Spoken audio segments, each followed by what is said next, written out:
अब इसके साथ ही एक जब तत्वमीमांसी समस्या पे चर्चा चल रही है तो एक कारणता की समस्या, कारणता का जो प्रश्न होता है वो तत्वमीमांसा में होता है, तो उसे आप कैसे रिप्रेजेंट करेंगे? जी, अभी जो कॉजलिटी के जो प्रॉब्लम्स हैं, ये प्रत्येक कॉजलिटी जो है या कारणता का जो सिद्धांत है, ये दर्शन शास्त्र की बहुत मूलभूत सिद्धांत है। चाहे हम भारतीय दर्शन में देखें चाहे पाश्चात्य दर्शन में देखें, problem of causality is a very central problem in fundamental problems of philosophy है। जिसमें ये माना जाता है कि हमारी पूरी जो एंटायर नेचर है वो कॉजलिटी के फ्रेमवर्क में ही चेंज हो रही है। यानी उसका जो चेंज है वो कॉजलिटी के प्रिंसिपल से गवर्न्ड है।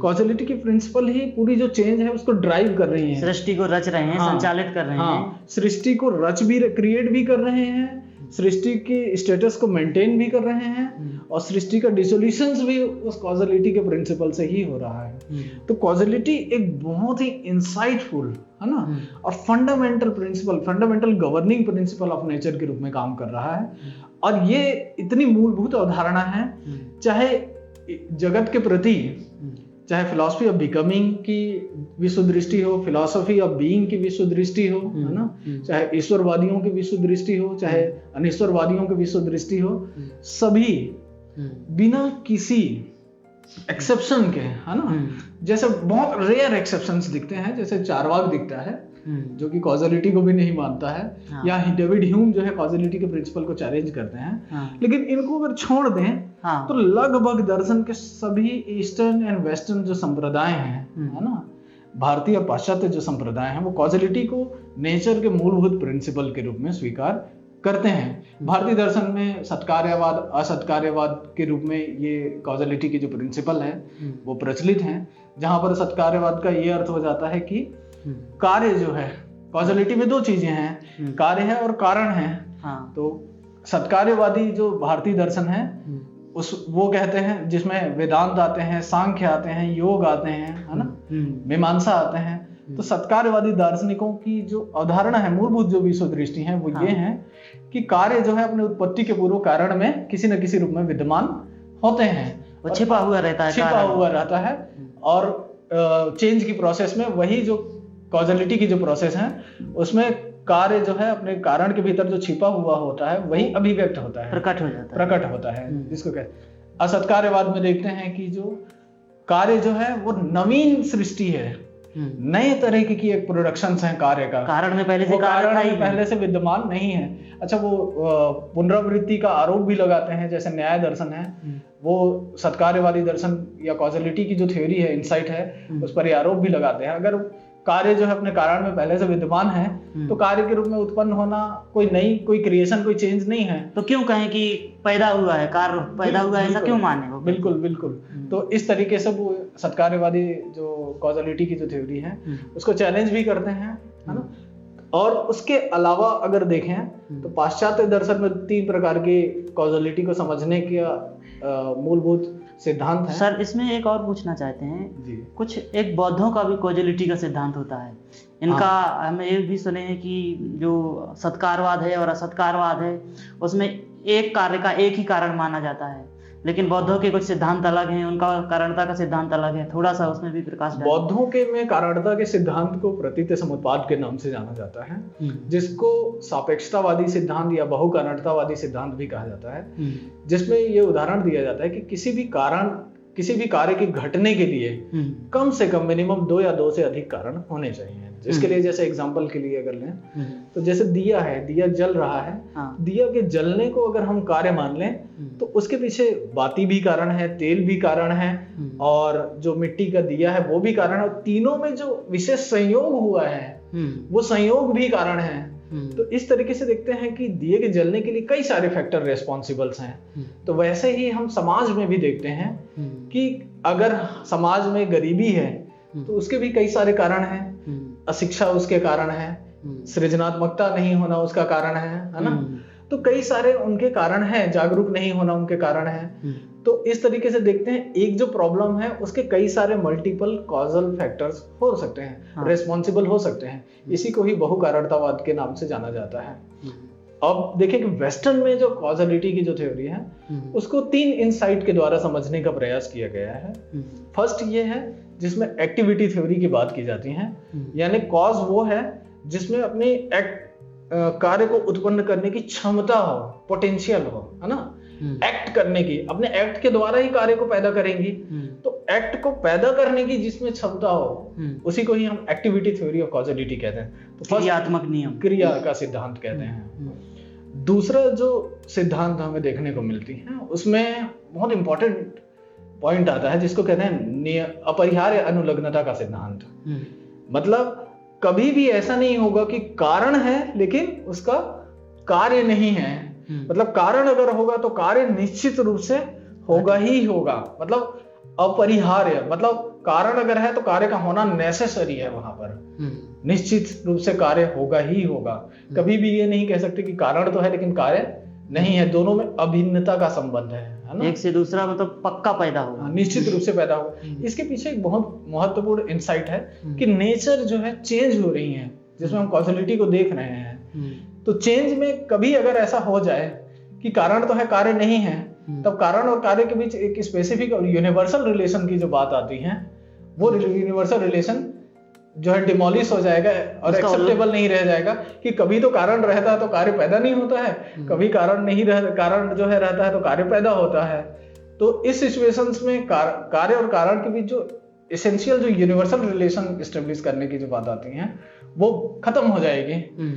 तो कॉजलिटी के लॉ को हम यूनिवर्सलाइज्ड नहीं कर पाएंगे, तो ये कारणता का नियम ही गड़बड़ा जाएगा। हाँ, तो कारणता के संबंध को समझने के लिए या कारणता को एक्सप्लेन करने के लिए कॉजलिटी को हमें अपरिहार्य अनुलग्नता एक बहुत ही महत्वपूर्ण सिद्धांत है, जिसमें ये कहा जाता है कि कारण रहेगा तो कार्य अनिवार्यता निश्चित रूप से होगा ही होगा, है ना। अब थर्ड जो है वो नियमित अनुक्रम का सिद्धांत है, जिसमें regular sequence theory of causality जिसको कहा जाता है। यानी कि यहाँ पर सीक्वेंस को बहुत इंपॉर्टेंस दिया गया है कि कार्य के जस्ट पहले होने वाले हैं पूर्ववर्ती जो घटना है, इवेंट्स है, उसी को ही हम कारण मानेंगे। यानी कॉजलिटी में कार्य और कारण के बीच एक निश्चित सीक्वेंस हमेशा रहेगी। कारण पहले घटेगा और बहुत नियत पूर्ववर्ती होगा, और पहले घटने का अर्थ यह है कि टाइम और स्पेस दोनों में तात्कालिकता होगी, है ना। तभी हम कह पाएंगे कि वो नियत रूप से टाइम और स्पेस दोनों रूप में उसका पूर्ववर्ती होना चाहिए। एक तरीके से कार्य और कार्य क्या है, कारण क्या है, उसको पहचानने का सिद्धांत है। कारण और कार्य को पहचानने का सिद्धांत है, और दोनों में इसी के द्वारा, इसी रेगुलरिटी के द्वारा हम नेचर की जो पूरी रेगुलरिटी, लॉ ऑफ रेगुलरिटी है, निरंतरता है, यानी चीजें जो है जन्म लेती हैं, है ना। फिर जैसे पुष्प में, अगर वनस्पति जगत में अगर हम देखें तो पहले फूल खिलता है, फिर फल होता है, एक सीक्वेंस हमें उसके विकासी प्रक्रिया में देखने को मिलते हैं। मनुष्य में भी देखते हैं, पहले छोटा होता है फिर धीरे धीरे बड़ा होता है, एक विकासी प्रक्रिया में एक सीक्वेंस हमें देखने को मिलते हैं। हाँ। तो ये जो पूरे नेचर का जो एक सीक्वेंस है, जिसके द्वारा नेचर अपनी पूरी जो स्टेटस ऑफ एग्जिस्टेंस है उसको गवर्न करती हैं, उसको मेंटेन रखती हैं। तो मेंटेन कैसे रखते हैं, उसमें रेगुलरिटी ला करके हैं, लॉ ऑफ रेगुलरिटी, नियमितता ला, हाँ, निरंतरता और नियमितता। तो ये जो निरंतरता है, रेगुलरिटी, यानी एक रेगुलर सीक्वेंस में ही घटनाएं घट रही हैं, और ये बहुत ही मल्टी साइक्लिक स्ट्रक्चर में ये घटनाएं घट रही हैं, क्योंकि इसका नेचर जो है वो साइक्लिक है। यानी जैसे दिन होता है, फिर रात होता है, फिर दिन होता है ना। बच्चा पहले जन्म लेता है, फिर धीरे धीरे बूढ़ा होता है, और पता चलता है फिर से एक जन्म होगा, है ना, या जन्म नहीं भी होगा तो भी हम देखते हैं कि एक सीक्वेंस में कुछ जो थीस्ट जो फिलॉसफी है, ईश्वरवादी है, वो मानते हैं, या आत्मवादी जो दर्शन है वो पुनर्जन्म को मानते हैं, और ये पूरी साइकिल्स के रूप में कर्म और उसके फल का एक पुनर्चक्रण के द्वारा जीवन की निरंतरता बनी रहती है, यानी जीवन, मृत्यु, फिर से पुनर्जीवन, है ना। तो इसके द्वारा जो है पूरी की पूरी एग्जिस्टेंशियल एक जो जर्नी है जीव का, वो कंप्लीट होता है। यानी एग्जिस्टेंशियल जर्नी ही किसी चीज के स्थायित्व को एक वास्तविक स्वरूप प्रदान करता है। जी सर। तो कारणता के सिद्धांतों में जो एक एक पहलू आपने रखे, एक एक तरीके के आयाम जो बताए, वो कुछ ना कुछ नया सब कुछ दे रहे हैं। जो सत्कारवाद का जो सिद्धांत है वेदांत का, सांख्यों का, उसमें आपने बताया कि कार्य का अपनी उत्पत्ति के पूर्व कारण में मौजूद रहता है। एक बात यहाँ से पता चली। दूसरा आयाम कारण कारणता के विषय में हमको मिला न्याय वैशेषिकों में असत कारणतावाद का सिद्धांत लाते हैं, जिसमें वो कहते हैं कि कार्य कारण में पहले से नहीं रहता है, कारण से नया उत्पन्न होता है, एकदम न्यू क्रिएशन है। तीसरा आयाम बताया अपने बौद्धों का, जिसमें हमें पता चला कि एक कार्य का एक ही कारण हो आवश्यक नहीं, एक कार्य के घटने में बहुत सारे कारण, कम से कम 2 तो होंगे ही। शायद एक आयाम इसका और भी है बौद्धों का, कि वो जैसे कि सत्कारवाद मानता है कि कार्य उत्पत्ति के पूर्व पूरी तरीके से कारण में मौजूद रहता है, और न्याय मानता है कि कार्य उत्पत्ति के पूर्व बिल्कुल भी कारण में मौजूद नहीं रहता है। उसके भी बीच का कोई रास्ता बुद्धिज्म निकालता है क्या अपने प्रदीप्त समझवाद? बिल्कुल, यहाँ पर जो बुद्धिज्म की जो थ्योरी है वो थ्योरी ऑफ ट्रांसफॉर्मेशंस है, यानी जो चीजें हैं वही जो है ट्रांसफॉर्म होती हैं। यानी अब कोई चीज जैसे समझ लीजिए एक मिट्टी है, मिट्टी से आप घड़ा भी बना सकते हैं, घड़े टूटेगी फिर से मिट्टी बन सकती है, उसी मिट्टी से फिर आप कोई नई चीज बना सकते हैं। यानी चीजें एक ही हैं, मटेरियल्स है ना, वो ट्रांसफॉर्म हो रही हैं, चेंज की प्रक्रिया में बदल रही हैं। तो वहां पर जो है ऐसा भी नहीं कह सकते कि पूरी तरह से कोई चीज घड़े जो है मिट्टी में विद्यमान है, ये भी नहीं कह सकते, वो न्यू क्रिएशंस भी है ना। और दूसरी तरह से उसको ये भी कह सकते हैं कि वो मिट्टी से अलग कोई चीज नहीं बना दे रहा है, एकदम से नई चीज नहीं बना, एकदम से कोई सोना नहीं बना दे रहा है ना। जो भी चीज बनेगी वो मिट्टी की ही प्रॉपर्टी रखेगी। तो पूरी नेचर में जो है, नेचर का जो मटेरियल है वो उसी चीज में ही और अन्य चीजों में ट्रांसफॉर्म होती हैं। ये थ्योरी ऑफ ट्रांसफॉर्मेशंस है एक तरह से। इसीलिए बुद्धा का जो डिक्लेरेशंस है कि पूरी जगत जो है सर्वम अनित्यम परिवर्तनशील है, सब में पोटेंशियल है चीजों में किसी भी रूप या आकार में ढलने की, है ना, उनमें शक्ति होती है। इसी को ही अर्थ क्रियाकारत्व कहते हैं। जैसे कि हम वेस्टर्न में देखें क्रिया का नियम, जो क्रिया का सिद्धांत, हर कारण में अपने कार्य को पैदा करने की ताकत समर्थ होती है, उसको भी हम लोग कह सकते हैं कि अर्थ क्रिया का सिद्धांत, यानी अर्थ क्रियावादी सिद्धांत है। इससे बहुत इंपॉर्टेंट स्कूल दर्शन की एकदम पूरा अस्तित्व में आता है, जिसको उपयोगितावादी कहते हैं या प्रवृत्ति साफल्यवादी कहते हैं, जो मानते हैं कि जो उपयोगी है वही सत्य है और जो सत्य है वो उपयोगी होगा ही होगा। ये वेस्टर्न का सिद्धांत, जिसमें अर्थ क्रियावादी होगा। ये केवल वेस्टर्न का नहीं है, यहाँ पर न्याय भी है, यहाँ पर बौद्ध भी हैं। बौद्ध न्याय दर्शन में भी कहते हैं कि अगर आप कोई चीज पी रहे हैं और आपकी प्यास बुझ रही है तो निश्चित रूप से वो जल होगा, और जल है तो वो आपकी प्यास बुझाएगी ही बुझाएगी। यानी कोई चीज जल है या नहीं है उसकी प्रामाणिकता इस बात पर निर्भर करती है कि वो आपकी प्यास बुझा रही है, वर्केबल है, वो उपयोगिता में काम आ रही है कि नहीं आ रही है। अच्छा। तो आपके उसकी प्रवृत्ति जो है, जल की जो प्रवृत्ति है बुझाने की, वो सफल हो भी रही है या नहीं। अगर वो सफल हो रही है तभी जल है, अन्यथा वो जल नहीं है। तो ये प्रवृत्ति साफल्यवादी एक अर्थ क्रियावादी का बहुत महत्वपूर्ण सिद्धांत हमें न्याय के दर्शन में देखने को, बौद्धों में भी इसी प्रकार से दिखता है कि जो परिवर्तनशील है वो सत्य है। तो परिवर्तन का आधार क्या है? अर्थ क्रियाकारित्व है ना। तो जो उपयोगी है वो परिवर्तनशील होगा और अर्थ क्रियावादी होगा ही होगा। ये first and last remark of reality है बुद्धिज्म। अर्थ क्रियावादी क्या होता है, थोड़ा उसको एक्सप्लेन कर दीजिए। अर्थ क्रियावादी का अर्थ यह है कि किसी चीज में किसी चीज को पैदा करने की क्षमता का होना, ठीक है ना। तो ये हो गया। इसके बाद आपने एक और जो नया आयाम बताया था कारणता का, अपरिहार अनुलग्नता का नियम। उससे हम ये जानते हैं कि कार्य और कारण के बीच सार्वभौमिक संबंध, यूनिवर्सल संबंध होता है। कारण होगा तो कार्य अवश्य घटना चाहिए, ऐसा नहीं होना चाहिए कि कारण हो और उसका कार्य ना घटे। ये एक्सेप्शन अगर मिल गया तो वो उसके बीच, दोनों के बीच यूनिवर्सल कॉजल रिलेशन जो है वो तोड़ देगा, माना ही नहीं जाएगा कि वो उस चीज का कारण है भी कि नहीं।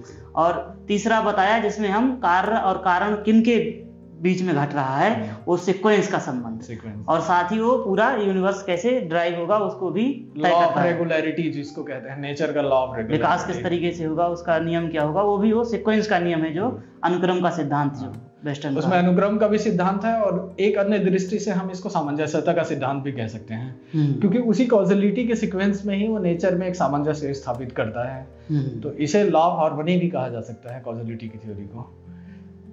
तो ये बहुत इंपॉर्टेंट है। इसके अतिरिक्त जो है दर्शन कुछ मूलभूत समस्याओं को डील करता है, जिसे हम कहते हैं एपिस्टेमोलॉजिकल, ज्ञान मीमांसी समस्याएं। ये दर्शन की दूसरी शाखा है, जहां पर ये चर्चा की जाती है कि ज्ञान क्या है, ज्ञान का स्वरूप क्या है और ज्ञान का साधन क्या है, ज्ञान बनता कैसे है, प्रोसेस ज्ञान की बनने की प्रक्रिया क्या है और ज्ञान की सीमा क्या है, सबसे इम्पोर्टेंट ज्ञान की लिमिटेशंस क्या है, कहीं कोई लिमिटेशन है भी या नहीं है, इस बात पर भी दर्शन जो है विचार करता है।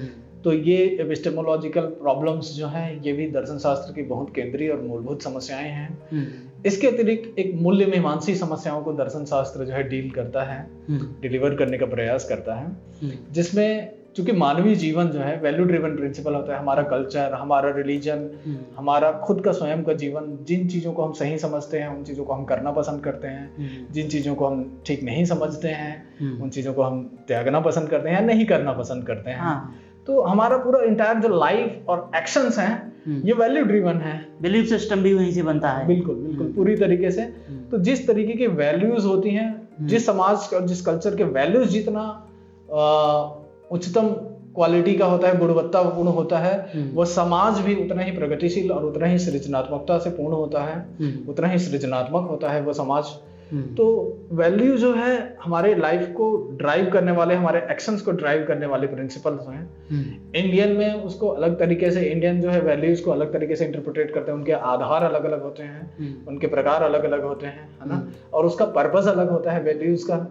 पाश्चात्य दर्शन में चूंकि उनकी अलग विश्व दृष्टि है, तो उनके आधार अलग होते हैं वैल्यूज के, उसका निर्धारण अलग अलग फैक्टर्स के आधार पर होता है, उसका पर्पस अलग अलग होता है, उनके प्रकार अलग होते हैं। लेकिन मुख्य रूप से, कॉमन रूप से अगर देखें तो वैल्यूज जो है वो दो प्रकार के होते हैं, साधन और साध्य वैल्यूज। अच्छा। टर्मिनल वैल्यूज चाहे वो इंडियन में भी देखो चाहे वेस्टर्न्स में भी देखें, एक कॉमन स्ट्रक्चर में जो फिलॉसफी उस प्रॉब्लम को डील करती है, तब वो उसको साधन और साध्य वैल्यूज, दो प्रकार के वैल्यूज के रूप में उसको, इस प्रॉब्लम को, मूल्य मीमांसा की जो समस्या है इसको डिलीवर करती हैं। तो साधन वैल्यूज वो वैल्यूज हैं जो हमें साध्य की प्राप्ति करवाता हो। जैसे समानता है, एक बहुत सिंपल से उदाहरण लेकर के इसको समझा जा सकता है कि समानता है, समानता एक आदर्शात्मक और साध्य मूल्य है। लेकिन समानता के लिए क्या क्या होना चाहिए, साधन क्या क्या, एजुकेशन जैसे साधन हो सकता है, जागरूकता साधन हो सकती है। तो कई सारे हमारे ऐसे साधन वैल्यूज हो सकते हैं जो हमें उस आदर्शात्मक जो साध्य वैल्यूज हैं, मूल्य हैं, उनको प्राप्त करने में सहायक हो सकते हैं। कोई सर क्राइटेरिया बताइए कि किन चीजों को हम साध्य वैल्यू कहें और किन चीजों को साधन वैल्यू कहें। साध्य वैल्यूज जो हैं अल्टीमेट होते हैं, आदर्शात्मक प्रकृति के होते हैं, जो मनुष्य के उच्चतम आदर्श हैं, जहां तक पहुंचना मनुष्य का लक्ष्य है, जो मनुष्य की पूर्णता को या कुछ ऐसी चीजें, पूर्णता को, उसकी चेतना को और उनके ज्ञान को लिमिटलेस की ओर ले जाए, वो आदर्शात्मक वैल्यूज होते हैं। और जो उन वैल्यूज की प्राप्ति करवाता हो, जैसे जीवन में हमें कर्म तो करना ही है ना, जैसे भारतीय दर्शन में उस साध्य की वैल्यू तक पहुंचने के लिए 3 प्रमुख प्रकार के साधनों की चर्चा की गई है। जैसे भक्ति मीमांसा है, जो समर्पण के द्वारा जो है वहां तक पहुंचने की बात करते हैं, जीव के विकास की प्रक्रिया को भी तय करते हैं, जो साध्य वैल्यू हो जाए। बिल्कुल। तो सत्य जो है लिमिटलेस है, मनुष्य अपनी पूर्णता को लिमिटलेस होकर के ही उस पूर्णता को प्राप्त कर सकता है। तो वो जो है अथा तो भक्ति जिज्ञासा, अथा तो धर्म जिज्ञासा, अथा तो ब्रह्म जिज्ञासा, यानी लिमिटलेस नॉलेज, लिमिटलेस सरेंडरनेस, है ना, लिमिटलेस यूनियन की बात करते हैं नेचर में, अथा तो भक्ति जिज्ञासा में। अथा तो ब्रह्म जिज्ञासा में लिमिटलेस नॉलेज की बात करते हैं, है ना, और अथा तो धर्म जिज्ञासा में नेचर का जो गवर्निंग प्रिंसिपल है उसको उसकी लिमिटलेसनेस में जाना जाए। तो इस तरह से देखते हैं कि ये जो 3 बहुत ही, भक्ति, कर्म और ज्ञान, ये 3 बहुत ही साधन, मूलभूत साधन वैल्यूज रहे हैं भारतीय दर्शन में, जिसके द्वारा अंतिम जो सत्य है उस तक पहुंचा जाए, उसे प्राप्त किया जाए। हाँ, जिसको मोक्ष कहा गया हमारे यहाँ साध्य वैल्यू के रूप में एकदम से कहा जाए तो। बिल्कुल। और सर कुछ और भी बताइए जो इंडियन और वेस्टर्न में जिनको साध्य वैल्यू कहा जा सकता है, वो क्या है, उनको मतलब बताइए। इंडियन और वेस्टर्न्स में, जैसे इंडियन में तो हम लोगों ने देखा ही कि एक जैसे समानता है ना, ये इसके उच्चतर मूल्य स्वतंत्रता है, बंधुत्व है, जो मूलभूत, जैसे बौद्धिज्म में अगर देखें तो मूलभूत 4 जो ब्रह्म विहार माने गए हैं वो जैसे मैत्री, करुणा, मुदिता, उपेक्षा, ये जो है ये साध्य वैल्यूज हैं। यानी ये जीवन के उच्चतम वैल्यूज हैं जहां तक हमको पहुंचना है। यानी हमारे वैल्यूज ऐसे होने चाहिए जो हमें करुणा पैदा करे, है ना। कुछ वैल्यूज जो साधन वैल्यूज क्या होंगे, अंतिम वैल्यूज अगर करुणा है तो साधन वैल्यूज क्या होंगे, वो वैल्यूज जो हमें करुणावान बनाए, जो करुणा तक पहुंचाए। हाँ, साध्य वैल्यू की प्राप्ति, साध्य वैल्यू की प्राप्ति करवाए, है ना। मैत्री जो है वो हमारे फ्रेंडशिप जो है वो पैदा करें, है ना। और उसके द्वारा जो है अंततोगत्वा जो विश्व जो मैत्री की जो कल्पना है उसको उसकी प्राप्ति करवाए, है ना। तो इस तरीके से देखते हैं कि कुछ मूलभूत जो कार्डिनल जिसको वैल्यूज कहा जाता है, केंद्रीय जो मूल्य कहा जाता है या साध्य मूल्य जो हैं, आदर्शात्मक जो प्रकृति के होते हैं, वहां तक पहुंचाने वाले जितने भी वैल्यूज हैं, है ना, जितने भी वो वैल्यूज स्ट्रक्चर अलग सोसाइटी में, अलग अलग रिलीजन में अलग अलग हो सकती है, अलग अलग फॉर्म में, लेकिन मुख्य पर्पस यही है लिबरेशन या अंतिम सत्य को जान लेना, है ना। तो वहां तक पहुंचाना या उसको जानने में जो मदद कर रही हैं वो सभी साधन वैल्यूज हैं। व्यक्ति का अपना विकास भी साधन वैल्यूज ही है। हाँ, व्यक्ति का विकास भी उस पूर्णता तक पहुंचने का एक साधन है। वो साधन साध्य है, उसको कहना, डिफाइन करना अलग है, क्योंकि विकास अपने आप में साध्य भी है। कई जगह विकास साध्य भी है और साधन भी है, लेकिन अगर पूर्णता और विकास की जो प्रक्रिया है उस रेस्पेक्टिव में अगर देखा जाए तो विकास की प्रक्रिया एक ऐसी प्रोसेस है जिसके द्वारा हम उस पूर्णता, आदर्शात्मक जो अंततोगत्वा जो साध्य मूल्य हैं, जो सत्य है, वहां तक पहुंचने की एक प्रोसेस है। तो इस प्रकार से साधन वैल्यू ही हुआ। हाँ, ये एक साधन वैल्यू है। तो जिस प्रकार से कुछ वेस्टर्न में भी न्याय, समता, साहस, विवेक, इनको साध्य वैल्यू के रूप में स्वीकार किया जाता है। बिल्कुल बिल्कुल। प्लेटो की फिलॉसफी में भी हम लोग देखते हैं कि जो है विवेक है, संयम है ना, न्याय है, साहस है, ये जो है साध्य वैल्यूज हैं। आपके सारे वैल्यूज ऐसे होने चाहिए जो समाज में किसी के साहस को ना दबाए, यानी साहस तक पहुंचना, उच्चतम साहस तक पहुंचना। समाज को यदि प्रोग्रेस करना है तो इन वैल्यूज का वायलेट, उल्लंघन नहीं करना चाहिए। ऐसे वैल्यूज आप पैदा बनाएं जो आपके विवेक को ना दबाएं। अगर विवेक को दबा रहे हैं तो वो वैल्यू नेगेटिव वैल्यूज हो जाएंगे, है ना, नकारात्मक मूल्य हो जाएंगे। तो ऐसे वैल्यूज जो आपकी विवेक करने की क्षमता को बढ़ाए, यानी साध्य की प्राप्ति करवाए, ऐसे वैल्यूज जो आपको न्याय करने की क्षमता को बढ़ा दे, है ना। तो ये जो उच्चतम मूल्य है वहां तक पहुंचने के लिए जितने भी वैल्यूज जो है बनाए जाते हैं उनको हम जो है साधन वैल्यूज कहते हैं। तो इस प्रकार से हम देखते हैं कि मूल्य मीमांसा में दर्शन शास्त्र जो है साधन और साध्य मूल्य के रूप में पूरी जो अपनी मूल्य मीमांसी जो विश्लेषण पद्धति है उसका अनुप्रयोग भी करती हैं, उसके कारणों को समझने का प्रयास करती हैं। इसी को ही फ्रेडरिक नीत्शे जो है वो कहते हैं जीनियोलॉजी ऑफ मॉरल्स। मॉरल्स के कारण क्या है, उन कारणों की जांच कैसे करेंगे, है ना, और वो कैसे हमारे एक्शंस को ड्राइव करते हैं, साधन और साध्य वैल्यूज जो है। तो उसमें मतलब हमारे एक्शंस के ड्रीवन में या एक्शंस की प्रक्रिया में जो साधन वैल्यू और साध्य वैल्यू कैसे पार्टिसिपेट करते हैं, इस प्रक्रिया को समझते हैं और इनका आधारभूत जो है नैतिक मूल कारण क्या है इसकी भी जांच करते हैं। तो वो है नीति शास्त्र। हाँ, तो जीनियोलॉजी ऑफ जो मॉरल्स हैं ये बहुत ही फ्रेडरिक नीत्शे की बहुत इंपॉर्टेंट किताब है जिसको हम सभी को मूल्य मीमांसा को अगर समझना है और उनके कारणों की जांच करनी है, उनकी तथ्यात्मकता की जांच करनी है, तब हमें उसका अध्ययन अनिवार्य रूप से कर। तो इस तरह से देखते हैं कि पूरी फिलॉसफी जो है अपनी तत्व मीमांसी समस्याएं, ज्ञान मीमांसी समस्याएं और मूल्य मीमांसी समस्याओं के रूप में जो है एक दार्शनिक विश्लेषण का प्रारूप प्रस्तुत करती हैं। और कहीं ना कहीं देखें तो ये जो समस्याएं हैं और इनका जो विश्लेषण पद्धति है, इनकी लिमिटेशंस ही फिलॉसफी की लिमिटेशंस हैं, दर्शन की सीमाएं हैं।